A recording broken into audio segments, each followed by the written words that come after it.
Now here with us Dr. P.V. Visakha, Principal of Andhra Pradesh, Andhra Medical College, Vishakhapatnam, Professor and Head of the Department of Plastics. Good morning, everyone. Good morning. Yeah. The topic I am going to talk on is basically something to share our experiences in Vishakhapatnam. In Vishakhapatnam, there are certain strategies that have been extended, which I wish to share with everyone in the group. So, as you are aware, that Vishakhapatnam is a district in the north coastal Andhra Pradesh in India, which is a very picturesque location with mountains on one side and the sea on the other side. And this is the headquarters of the districts, and it is aptly termed as the city of destiny.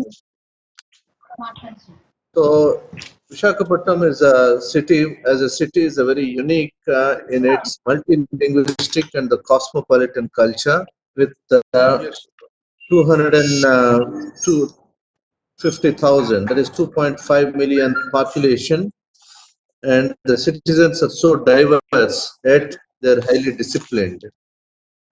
Here, the COVID-19 threw a challenge on the city with many foreign returnees and the migrants from the neighboring state.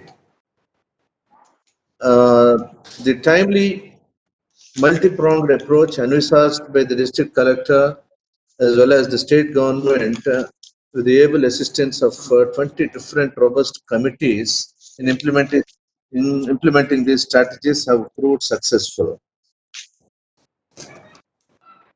Actually, the unique feature of this particular model is that the district administration and health professionals have worked hand in hand, and this is for the common cause, as you all know. So this is the unique feature I always feel. Am I audible to everybody? I see Yes, sir. there Your voice is audible. are disturbance here and there. Yeah. So right in the beginning, in the first week of March itself, various committees have been formed by choosing people with suitable background, their proven efficiency and commitment. I'll cite a few examples on this. So the committees are like, we have an isolation committee. Committees have been divided so that they'll all work very intensely in those particular committees, along with having uh, cross communication as cooperation amongst the committees. So, an isolation committee, a lab quarantine committee, so far, and so on. The isolation committee, for example, is headed by an Indian Administrative Services officer. The members and the experts taken from the microbiology department, the community medicine department, the hospital administrators, and those who are well versed with tracing the contacts. So the interdepartmental coordination committee, that means amongst these 20 committees, there is one committee called the interdepartmental coordination, which is directly for the district collector and the magistrate, because he is the chief executive officer of the entire district. So these committees have the police, the revenue, health, education department, and all top-notch officials of the district. So the balancing act of combining the medical and the non-medical professionals proved the point that it requires a concerted effort of all the groups to combat this pandemic of COVID-19. So there is one more positive aspect to this is the presence of this premier medical institution of Andhra Pradesh, that is the Andhra Medical College Vishakhapatnam, with enormous manpower, enormous human resources from the health point of view, have proved to be valuable. Yeah.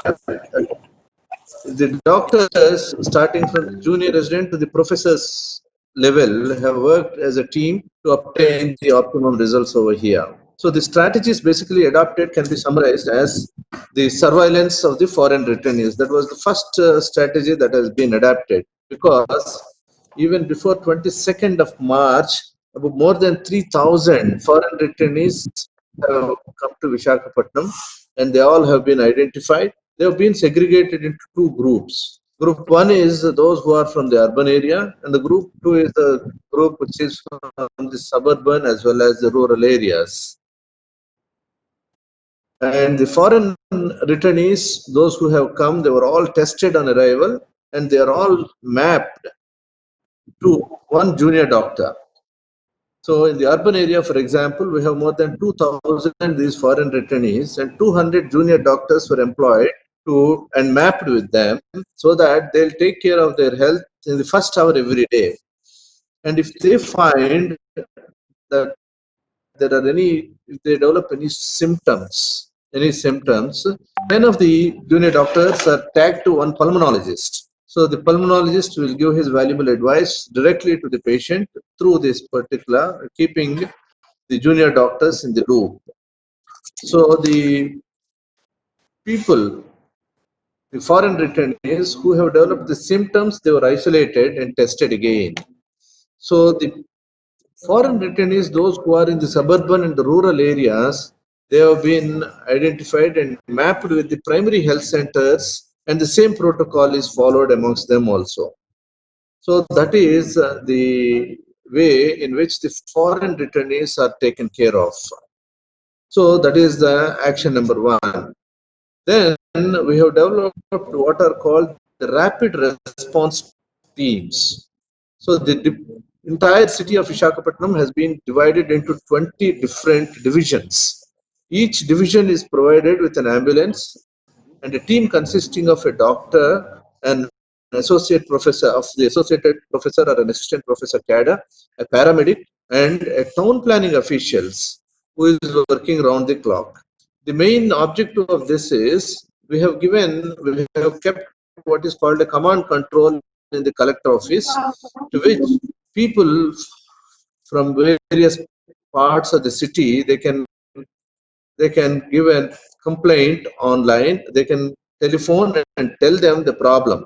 They can talk about their own problem, or they can talk about the problem of their neighbor as well. Somebody is symptomatic in the neighborhood, immediately the doctor along with the other officials, they will reach the spot, try to find out if the individual is having any problem with regards to the health. If it is manageable at home and not coming into the protocol of the management of the COVID, they will treat them in the itself. Yes, I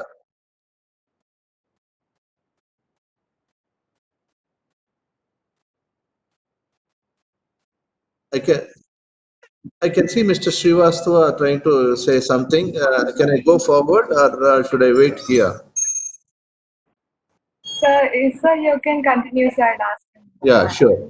So, whenever such a patient, if they find a patient who requires hospitalization, the ambulance which goes to the house will immediately shift him to the proper healthcare delivery facility.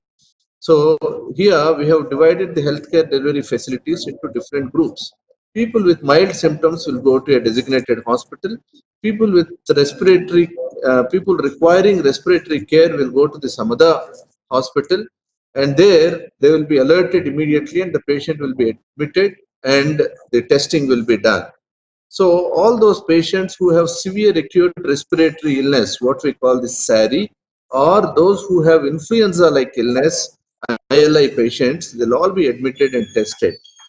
That is the second strategy. That is rapid response teams which go to the households, pick up the patients, and on receiving a call in the command control room and taking them to the appropriate facility in the healthcare facility, so that they'll be taken care of both for testing as well as for treating. That is the second strategy that has been adopted. The third one is appropriate cluster containment. Though this cluster containment is something very usually done throughout the country, it has been implemented in 5 kilometer radius. Whenever we get a positive case, we'll have about 3 kilometers around. That epicenter will be immediately marked based on the Google map, and all those areas will be surveyed by the next morning within 12 hours by about 500 to 600 teams, so that if there are any individuals who are suffering from the respiratory infection or fever, they'll immediately be mobilized to the nearest healthcare center, where they'll be taken care of in terms of treatment as well as testing. And the fourth way of approaching these individuals is contact tracing and repeated testing. So we have a triad of management in our state government. We follow the tracing, testing, and treating protocol. This is the triad on which we primarily base ourselves. So contact tracing is done very expeditiously. Extensive testing is done both for the primary as well as the secondary contact, and the contacts are they are all kept under quarantine for 14 days, and this has proved very useful. Those people who develop symptoms in between, they are retested. So that is the fourth strategy that has been adapted. The fifth one is active survey. So the entire city and the suburban areas, the district have been surveyed for the fever in 4 different rounds using our medical officers, local medical officers, the ANMs, the ASHA workers, along with the ward volunteers. They go to house survey has been done. 574 teams have been involved in surveying 5,74,000 households in the city alone over 10 days time. So 10 days were given. 4 different surveys have already taken place. All fever cases are investigated and treated, and all the suspected cases are tested for the COVID-19. That is the fifth strategy that we have adapted, that is active survey. Then we have what is called an extensive testing. Though, as you must have seen in the news, that Andhra Pradesh stands on top as far as the testing is concerned, and amongst the districts in Andhra Pradesh, Visakha topped the list in conducting the highest number of tests. So far in Visakha, around 23,000 tests have been performed, and the district had adopted its strategy of logical testing, which includes all the healthcare workers, residents of the cluster containment areas, and the random testing of the general public. So we have done about 4,000 tests per million population, which is higher than the national average. So that is the testing is the sixth strategy that we have followed. The next strategy, the seventh strategy, is the optimum healthcare facilities. The healthcare facilities are optimized by dividing them into 3 different categories. One is the transit hospitals, where we do the testing of all these primary and the secondary contacts. We have the specialized hospitals for SARI and ILI, and we have the third category as the hospitals for treating the COVID-19 positive patients. Amongst these COVID-19 positive patients, we have 2 strata. One is known as the district COVID hospital, where we have multiple layers of district COVID hospitals, so that we can admit the patients in one hospital after completing 50% in the first hospital. Similarly, we have a state COVID hospital in Vishakhapatnam, wherein we cater to the needs of the positive patients of the 4 districts. Here, the admission criteria would be to treat positive patients with the comorbid conditions, severe comorbid conditions like those who have liver failure, renal failure, heart failure, so on and so forth. And the eighth one is the robust quarantine centers that we have. We have nearly 10,000 rooms with attached bathrooms, which have been identified to quarantine people who are the contacts or who are migrating from place to place. Here, there are many people who pass this area by walk. They try to pass this area. So we stop them, we give them food and shelter, as well as test all of them and put them in quarantine for 14 days. This is the robust quarantine centers which are responsible for containing this particular disease to a large extent. So the district administration implemented this lockdown. That is another very strategy, strict implementation of the lockdown in letter and spirit, as per the call of the central government and the state government. So we have, the government has taken, the state government and the district administration have taken care to supply the essential commodities to the citizens in a seamless way, so that they can be delivered at home. So the efforts of the police and law enforcing agencies in implementing this particular strategy in this in multi-pronged approach. So there are 9 different strategic ways in which Vishakhapatnam has adapted to contain the disease to the extent possible. So finally, it is the triad of tracing, testing, and treating policy of the state government that was followed in Vishakhapatnam with utmost diligence, has made this district, though not totally COVID-free, but to contain to a larger extent.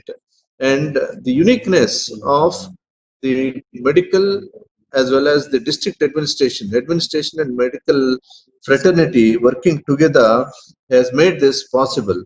And I'm sure that this particular model can be adapted at various places.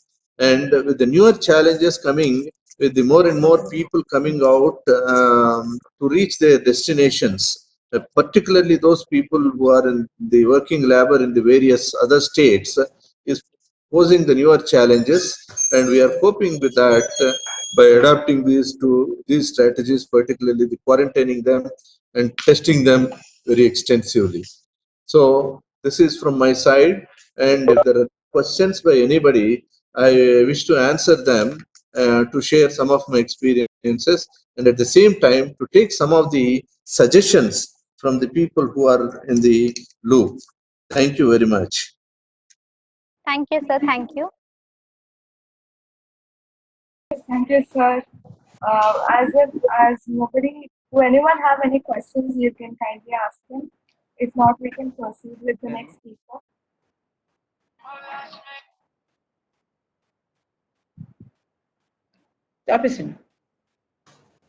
Thank you, Dr. Sudhakar. Thank you very much. I'm really obliged that you have joined this webinar and you have given such a precious information to all of us. I really thank you from the core of my heart. Thank you very much once again. Thank you, Mr. Srivastava, for giving us an excellent opportunity to share some of our thoughts. And your proactive attitude always is an inspiration for many people. And I wish you all the very best in all your endeavors. And your suggestions to the government, as I see from time to time, are very valuable.